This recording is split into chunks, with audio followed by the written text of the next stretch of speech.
How do I create these screencasts? A teacher emailed me asking how to create screencasts like I do for my teacher tip videos and for these tech tip videos, how you can do that to send some information to your students. Maybe you're teaching remotely right now, you teach online, or you just want to get a tutorial video to your students to show them how to do a task. Today I'm going to show you how I screencast these tutorial videos so maybe you can do it for your students. Hi, my name's Amanda Volz. I'm a personal finance teacher at St. Clair High School in St. Clair, Michigan. And there's not too much with the NGPF curriculum with this tech tip video, but more to show you how I screencast using two different platforms. I use Screencast-O-Matic for these screencasts, which allows you to see me in the corner here, but also see my screen as I demo different activities from the NGPF curriculum or different tech tools as I'm doing with these videos. There is another platform that I've used and I think it works equally as well, although I like Screencast-O-Matic better, and that's Screencast-O-Fi. So I'm going to attempt to show you how to screencast in my screencast. So again, the website that I use is Screencast-O-Matic, and this is the website. They do offer a free version, and then you can upgrade and pay a small fee depending on the features that you want. I use the free version, although my husband is a band teacher and he uses Screencast-O-Matic for different things as well. And he's upgraded because in order to get audio into your, not audio as you're hearing me, but audio as in music from a website or audio from a website, you'll need to upgrade. And the website here is ScreencastOMatic.com, and you can go to their pricing if you want to, but you can log in and create an account. Or honestly, this button right here where you just launch their free recorder, that's typically what I do for these videos that I'm creating. Heads up, if you use the free version, then you are limited to 15 minutes. So if you're a talker or a rambler like me, just keep your eye on the clock, in which you see a clock here down in the left part of my screen, and you are limited to a 15-minute video for free. So Screencast-O-Matic is what I use, and what I did, because I can't show you the features of Screencast-O-Matic while I'm also using it, I just took a few screenshots as I was kind of loading up this video. So when you go to Screencast-O-Matic and you click on the button that I just showed you, which is launch your free recorder, once it launches, this is what my screen looks like as I'm recording this video to get it started. So you have a couple options here. You can just record your screen. So I actually have a button here as I'm recording this right now. So as I'm talking to you right now, I'm seeing a screen in the bottom right corner that looks a bit like this. And I see three buttons where I can change what you see as the viewer of this video. So I'm able to change if I want you just to see my screen. So if you just want to see my screen, or you just want to see me like you do here, or you just see my screen, or you see like what we're doing, which is the little video within the screen, you can choose those options right here. So you can select if you want just the screen, you just want just a webcam, or if you want both. And then again, the maximum time on the free version is a 15-minute limit.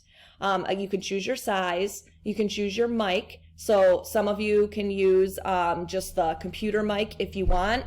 I pull in just like a small microphone right here just to hopefully make the audio a little clearer. And see how the computer audio right there, it's saying no. In order to have some computer audio in the videos, you'll have to upgrade to the next platform, which I believe is like $1 something a month, but you can see that in the pricing. You can also set some other preferences if you want to. And then when you're ready to record, you just click that little red record button. It'll count you down 3, 2, 1, and then you go for it and you record your video. And as you're recording, you're going to see a screen that looks similar to this, where as I'm recording this right now, that's what I see. I see like the red and white checkered lines on the outside to show what you're seeing on my screen. And then you have a pause button where if you need to, you can pause, collect your thoughts, do what you need to, and then keep recording again. It will 3, 2, 1 you down and then start recording. And then I also can see the little window that you're seeing in the corner or in your browser as well. When you're all done recording your video, you will click the pause button here, and then it'll say done. And then what will pop up is something like this, which you can then save your video, or you can edit and cut and do things in your video if you want to.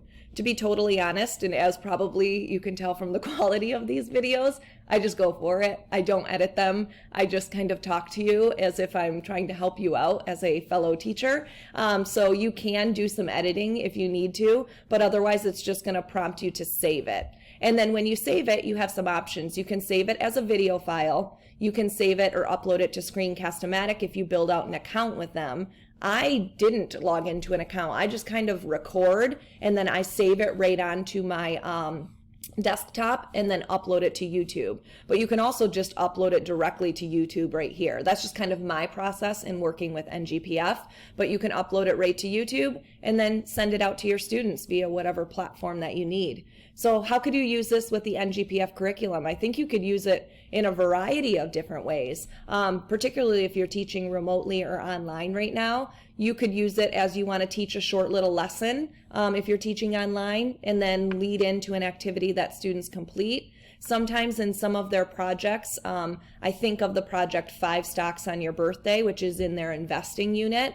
Sometimes I'll create little like short tutorial videos for students. On that one, the students are pretending they're getting, it's in their projects or their activities right here. It's called a project 5 Stocks on Your Birthday.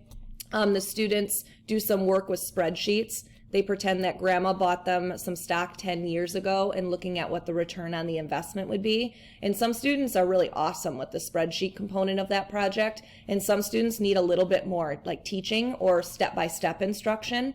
So in the past, I've created quick little screencasts to help them get started or build out their spreadsheet. And it's just available as kind of a supplemental resource also. So I like Screencast-O-Matic as a platform. There is another screencasting tool that I've used before, and that's called Screencast-O-Fi. And you can put it as just a Google extension. I have it right here on my Google toolbar. And Screencast-O-Fi really works the same way. You can see it pops up here where I can do a browser tab. I can just do a webcam or just my desktop. Kind of works in the same way as Screencast-O-Matic. One of the nice things I will say about this one is that it will automatically save it to your Google Drive. So because it's a Google extension, you can connect it with your Google account, record your video, and it automatically saves to the Google Drive. I've used this one with students before and having them create their own screencasts. So there's another idea of how you could use it.